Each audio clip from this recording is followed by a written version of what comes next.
Good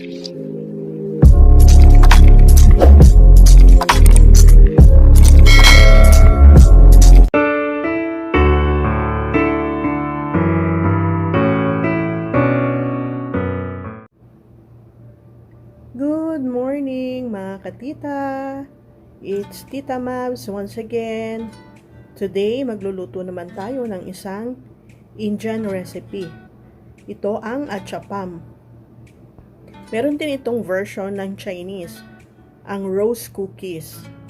So, napakasimple ng recipe ito, and all you need to do is to combine all the ingredients.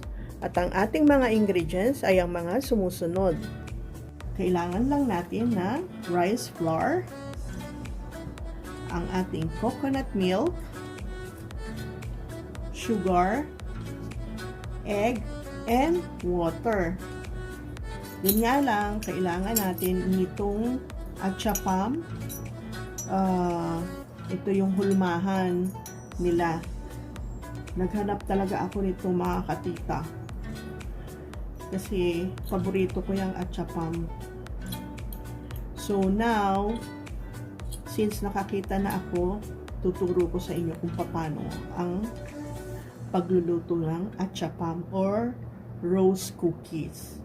So let's start mga katita. So mga katita, napakasimple lang ng ating gagawin. Imimix lang natin lahat ng ating ingredients sa isang bowl.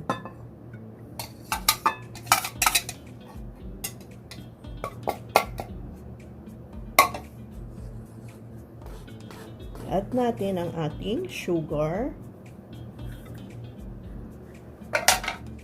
I-mix lang natin siya before natin ilagay ang ating mga liquid.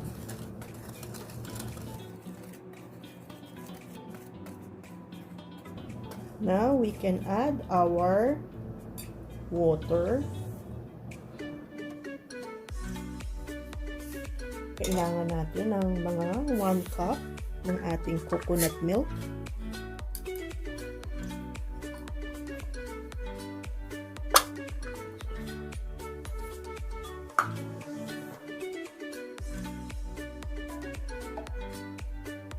Okay.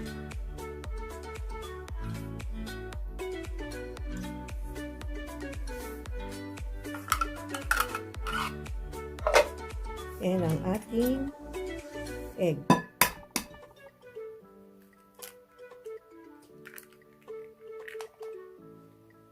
So, i-mix lang natin ang ating mga ingredients hanggang sa mawala ang lumps.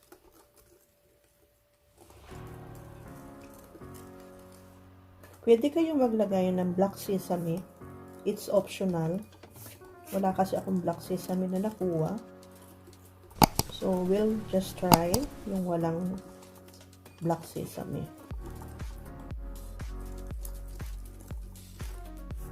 Medyo matagal nga lang kasi ang process nito dahil kailangan natin pino ang ating rice flour.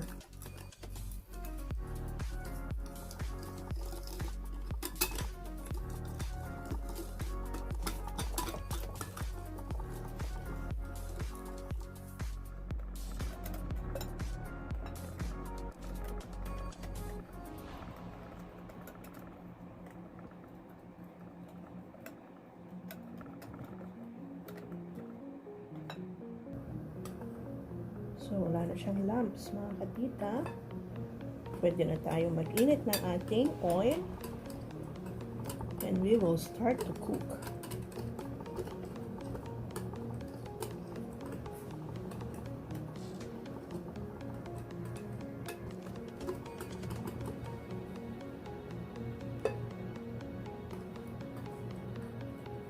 Pwede rin siguro natin siyang lagyan ng kahit na hindi black sesame. Lagyan natin siya ng sesame, yung white. Masarap din naman siya pagka naprito.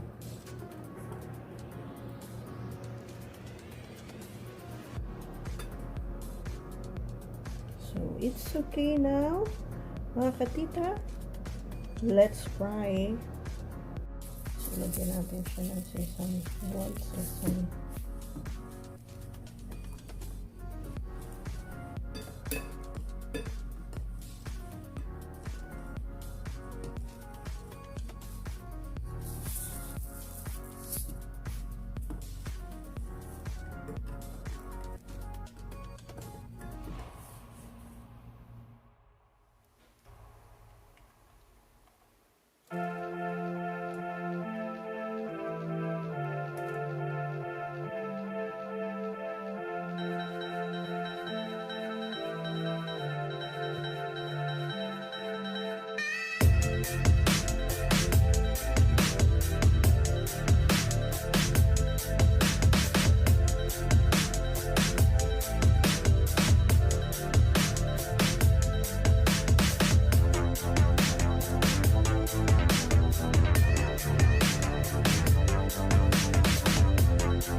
Don't stop now.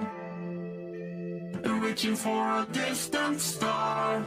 Don't stop now. Isn't it strange how we're safe and home? So that I'm counting days until the second call. If you're gonna make a change, you have to let me know. Turn this shit around to start a Dr. Young's. It's all you need to do.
Mga katita, ito na ang ating finished product ng Achappam or rose cookies sa Chinese. Very simple pero grabe ang technique. Kailangan talaga matansya mo yung molder mo ng katamtamang heat, or kasi nung na-try ko siya na overheat, hindi naman nagbuo siya. But we need only the right temperature. Kaya kailangan pag nilubog mo siya sa hot oil, pag angat mo medyo mga 10 to 15 seconds, tsaka mo siguro siya i-dip. Kasi ganun ang ginawa ko. Kaya nakuha natin yung ganitong itsura ng ating Achappam. So, try na natin siya. Diba? Ang crispy.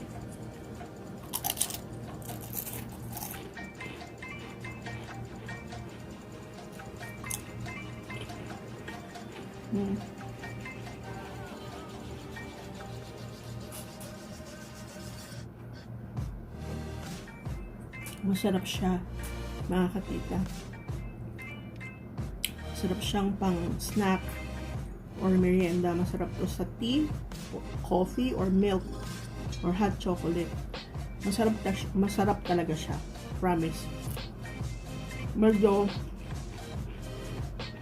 madali nga yung process niya kasi i-mix mo lang lahat ng ingredients. Pero yung process ng pagluluto niya, pag nakuha nyo na at nag-amay nyo na, dire-diretso na ang pagluluto nyo hanggang sa maubos yung mixture na tinimpla nyo to create more of this rose cookies. And promise, magugustuhan nyo to. Yung coconut flavor niya, because of the rice flour siguro, kaya siya malutong. Nilagyan ko lang yung white sesame, pero masarap pa rin siya kahit hindi yung black sesame.